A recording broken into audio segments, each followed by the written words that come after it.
What is going on, Junkie Nation? Gorgeous George and Goes checking in with Alex Perez, who's been assigned to fight on the first card of the Paramount era, UFC 324, here in Las Vegas. And he will be facing. Who do you got, Alex Perez? Let's see. I'm sorry. Charles Johnson. I just had it right here, and then all of a sudden it went. So, yeah. Hey, by the way, you're on the prelims. I mean, I'm sure you'd rather be on the main card, but it's a pretty stacked card. But it'd be kind of cool if you could open up the Paramount era as Yeah, well, and just get it over with. No, for me, it don't matter what part of the card I am. I get paid the same, you know. Once I get paid more, like people like complain, I'm the first fight of the night. It's like, man, it's good and bad because you win, you get all night, all day to celebrate. If you lose, you got all day to worry about it, you know. So kind of hit or miss, but I don't mind where I'm at. I like fighting early, getting done over with. The longer I wait, sometimes the more nervous I get. So uh, I like to be one of the first ones.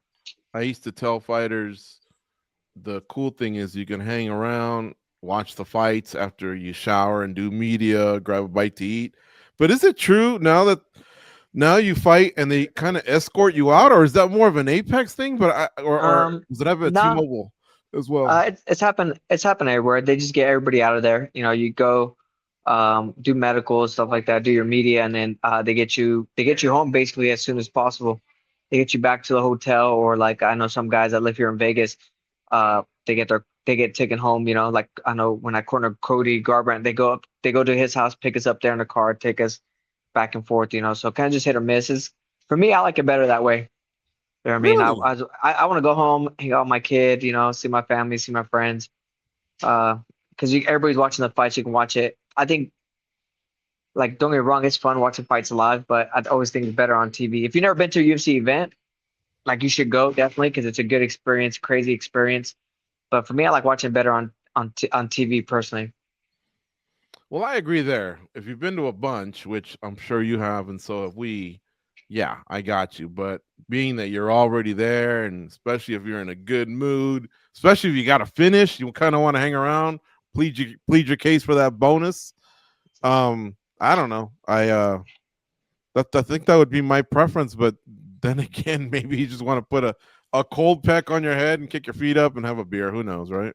Yeah, everybody's different. Like, you know, I know guys that love to go out there in the crowd and stuff like that. Like, hey, I just want to get home, see my son, hang out with him, eat some pizza, you know, just be with my people. That's usually what I do. I know some of my friends like to like Rick Simone likes to go, like he always tries to stay for the fights and stuff like that.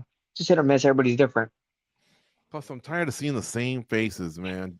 Aljamain Sterling, Bilal Muhammad, Jamal Hill. It's like let's show some Uh, other bodies, or are they the only ones that want to stick around? Who knows?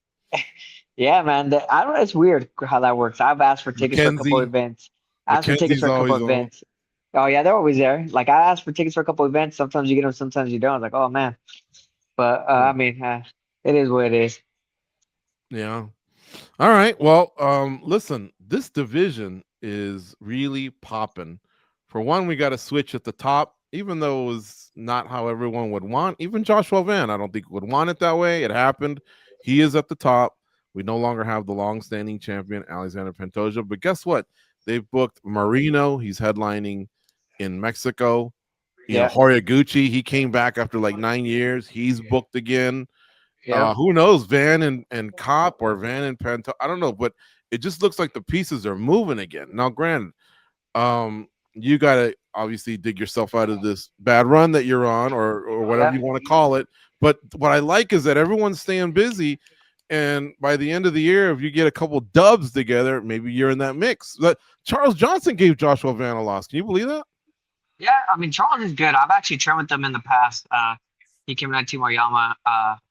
Yeah, he beat the Burks out of me, but I say, hey, you know, he's a good guy, good person. Like this division, 1, 2 good wins, 1, 2 good finishes puts you right in the spot. You know what I mean? So, you know, I mean, I know like Charles, he's getting to be where I was. Move up in the rankings. I fought for the title, been up in the top 10 for a long time. Now I'm down a little bit lower in the rankings, but he's going for my spot.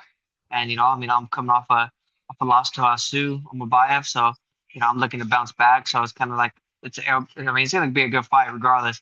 Both of us don't like to really wrestle too much. We like to stand and bang. So you go out there, get a couple good finishes, good performances, you're right in the title hunt again. 2, 3 fights, Right. you could be fighting right there.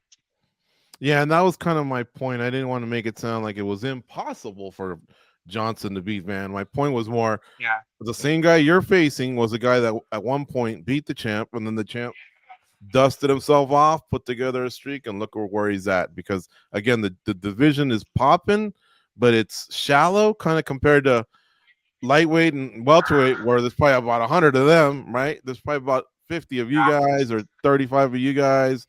This thing can turn around quickly, Alex. yeah. It's hard because 25ers, like, there's not a lot of us. But I honestly think the rankings kind of messed everything up because no one wants to fight. Like, no, everybody wants to move up in the rankings. Right. So if you take a lower fight underneath you, like, not too many people are like, no, I want to move up, I want to move up. So I think the rankings kind of affected the way that the whole UFC works in general, because not too many guys want to fight down. Obviously, guys ranked lower want to fight up. But like I said, our division is kind of weird because you see a lot of our guys, higher ranked guys, taking those uh, lower level fights, lower ranked fights. I should say lower level, but lower ranked fights. So it's kind of like a hit or miss. But our division, like, for some reason, just keeps moving, and I'm happy because it makes everything more exciting, keeps everybody engaged in our division. Hey, Alex, the day you signed your UFC contract, have your first UFC fight, how different of a person are you? What makes you different from that guy that day? And then what also is the same about that guy that day? Um, what makes me different, honestly, is just the knowledge I know now. Like the way the business works and things, the ins and out of the business. The same, man. I'm still the same guy. I still drive a Hyundai. I still do. I still go to my favorite restaurants. I'm not like, I dress in sweats and sweaters. Same stuff all down. I stay the same. Like, I'm still talking to the same people, same group of friends. Right? Nothing really changed about me. It's the thing that is different now is just the knowledge I've learned of inside and outside of the business, sponsorships, the way contracts work, the way matchmaking works, just in general. Because I'll ask the matchmakers why they make certain matches. I'll ask my management why, like why these guys are fighting. One of my good friends, Jeremy Lucha, he runs a promotion, 559 Fights, and I ask him, like, what's your thought process behind, like, your matchmaking, and he'll tell me, like, oh, we want this guy to fight this guy because of these reasons. Stylistically, it's a fun fight. Obviously, things like that. So I'm just learning the business. That's why I know. That's probably what the most knowledge I've gained. Nice. We're from the same hometown as Jeremy, so we've known him for Oh a really yeah. long time. Good guy, man. Oh yeah. So you said it earlier in the interview. You said everybody's different, right? And we've interviewed a ton of fighters, and they all have different plans and different ways of attacking things. Sometimes on a skid, a fighter will say, I need to go away. I need to reinvent myself. Some people just say, I need to turn a couple screws here and there, and I'm back. And then some people say, you know what? The best way to overcome things is just to get right back in there. For you and your approach this time, can you talk about the reasoning and getting right back in there, and what is it that you feel needs to change? Honestly, my training was great. I was ready for everything he threw. Got a little stunned by that spinning wheel kick, and I made like a bad decision shooting. Um, Honestly, like, my coaches got me ready for that fight. Everything was good, so I don't feel like there's much to change. I know a lot of people in the sport, when they lose, um, they change camps, coaches, and everything. I've been with my guys. I've lost. I've won with them. I've been with them for years. I think 10, 11 years now with Coach Timur Yama. So I've been a lot with those guys. So for me, it's just sometimes it's just mental. Sometimes, hey, you make a mistake. It's a game of inches. A game of split seconds, and sometimes you're on top, sometimes you're on bottom. At that. But for me, it's just get back in a short-term memory. Like, I come back from a wrestling background, so every weekend we're wrestling. You can lose to a guy one week, and the next week you go out there, wrestle him, and beat him. So for me, it's always about short-term memory, getting back in there. Like, I feel I'm still one of the best in the world. The guys I've lost to, Joseph Benavidez, Davison Figueroa, Pantoja, Makayev, Tatsuro, and then now Asu. Like, those are some of the best guys in the world, I think. And I was competitive in most of those fights. It wasn't like a lot of these guys, besides Davison and Pantoja, I wasn't dominated. it just gotta be on for 15 minutes. And sometimes you take the little, that lapse in the fight, and it could cost you. And that's what kind of has happened. So my job is just to go in there and just go in there and have fun. I think a lot of times we put a lot of pressure on ourselves too. So go out there, have fun, have a good time, and whatever happens, happens. I'm doing everything in training right. I'm grinding, doing all the stuff I usually do. So for me, it's just going out there and just putting it all together for 15 minutes. That is a hell of a list there that you gave. Those are some strong names.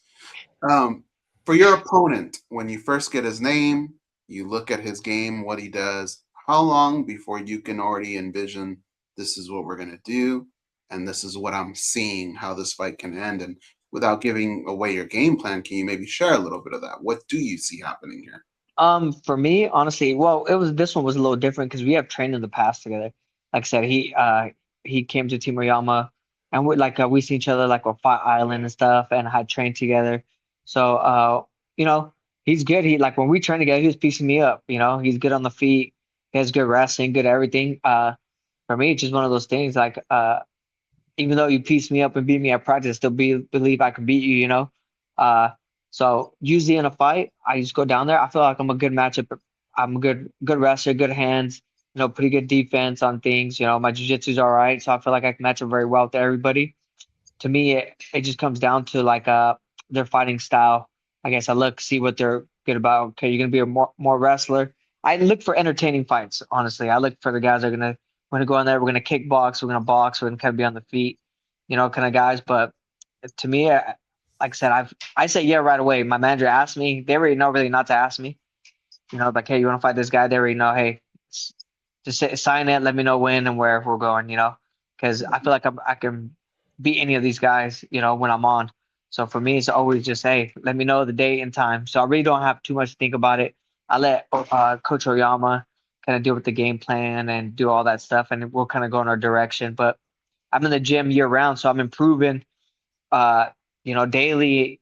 So every time you see me, there's a new wrinkle to my game. So we just kind of work on things. Maybe we'll take a little bit of the new stuff out, and then go back to the old stuff. Sometimes we add all the new stuff in. So kind of just preference on the style of fights. But usually I'm just let's go. What's your message for 2026 to yourself, and what's your message to the rest of the division? Oh, we just lost your audio. Okay. Can you hear me? Yeah. Can you repeat that? You kind of cut out. What's your message for 2026 to yourself, and your message to the rest of the division? For message for myself, man, this show everybody why you've been in the UFC for so long. Show everybody why you've been in ranks for so long, and to believe in myself. There's times where I doubt myself, a little bit, and certain fights and stuff. But just go out there, believe in myself, and to remind everybody why I'm here.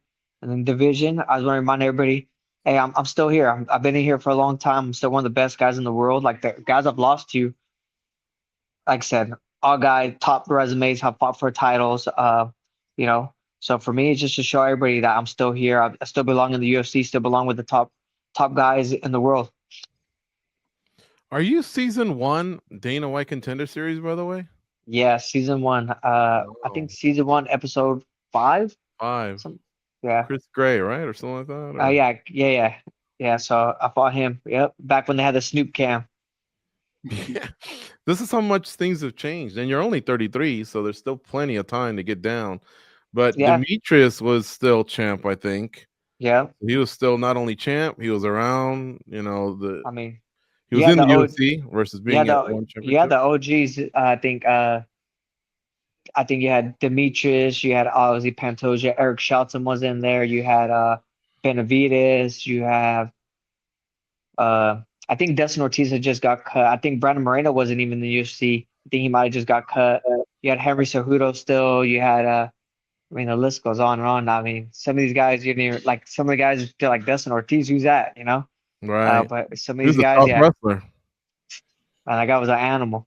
Yeah, he sure was. We actually have I should have logged this earlier, so I don't think we can get it to you. But I have a picture of you coming to our studio at Mandalay Bay when we were at Mandalay Bay. We're no longer there. And then in the picture, Kevin Iole from Yahoo Sports was in the picture with us as well. He's already retired from the sport, so a lot's happened Yeah, since we met you that year. it's been crazy to see because I started fighting in 2010. That was when I took my first amateur fight, and in 2011 I went pro. So I remember watching where I'm from, Tachi Palace. That's where WC was originated. You know, you have the Nick Diaz going out there, Glover Teixeira being out there fighting in that triangle cage. I remember watching one of my friends actually getting the first standing 8 count in MMA. Cole Escobedo. You know, you have all these OGs fighting out of there. Like, so I've been around the sport for a very long time. A lot of people don't know that. They think, you know, like, oh, you know, he has his record, but I've been around forever, and I've seen some of the best fighters in the world. You know, the Chad Mendes, Joe Soto's coming out of like the small casino, you know, to the UFC and seeing these guys have success. So it's crazy to see how much the sport has changed from, you know, WC going from a casino in the middle of nowhere to, you know, out here at the Red Rock in in Vegas to, you know, UFC getting them, and the pay, you know, people complain about the pay. I was like, geez, I remember fighting for $300. People were complaining about fighting. Yeah, I fought for $300 against Sam Stevens Milo. Fought for $300. At Tachi or somewhere else? Somewhere else. At Tachi, I don't think I made my first $1,000 until about my 6th fight in. You know. Mm-hmm. So I remember like people talking about pays. I'm like, geez, you guys have no idea. You know, I was losing money driving up from. I fought from Sacramento to San Diego, to Turlock, to anywhere in between. You know, Modesto, all those places, and it was just like, man, to see some of these guys get the opportunities they get. You know, especially with UFC Fight Pass and the pay they're getting, the sponsors again, it's definitely different. You know, just from that aspect to seeing the UFC change a lot, to like just how the sport is growing so fast. It's just amazing to watch. And the PI, a lot of them smashing food all day. I'm actually here right now. Are you really? Yeah, I'm here at the PI right now. Yeah, I just got done training. All right, don't put your hands on Dana White or he'll tell everyone. No, I'm just messing. No, listen, I went to a WC once. They used to house all the best flyweights in the world when there was no flyweight division. I remember Ulysses Gomez, Ian McCall, Jussier Formiga. That's a rough crowd, but it's a fun crowd. They love their fighting there. And guess what? Dana White, speaking of him, if you see him, say, hey, I was talking to the guys at Junkie Radio, MMA Junkie Radio, and they wanted me to remind you, you still owe Tachi Palace a show. Remember that? He owes them. He said it a few times. So get your ass over there. Like, we've opened up the world. Like, it's been open for 3 years. Yeah. California's waiting and give them their show. Man, that would be amazing. Because like you said, like a lot of history. Like another guy that you didn't name was Yamamoto. You know, all those guys from the flyweight division, that's where they all started, you know. And yeah, Dana White does owe us a show. Believe me, I remember when they were talking about it, and all my friends like, oh, like you should get on that card. I'm like, dude, if they have a card there, none of you guys are gonna be able to go. But I mean, it'll be cool and you know, to actually fight there and everything like that. I made my debut in Fresno, which is 45 minutes from there, you know. So from that to fight only more, that'd be awesome. Yeah. Well, hopefully they can make that happen. For now, it's January 24th, UFC 324 in Las Vegas against Charles Johnson. I hope you have a safe camp and a great holiday season. Merry Christmas in advance. Happy New Year, all that stuff. I guess you can't really partake like others, but that's the job. Yeah, man. Can't complain. I'm blessed, so it's not a bad thing. All right. Thanks for the time today, Alex. Take care. No worries. Thank you, guys.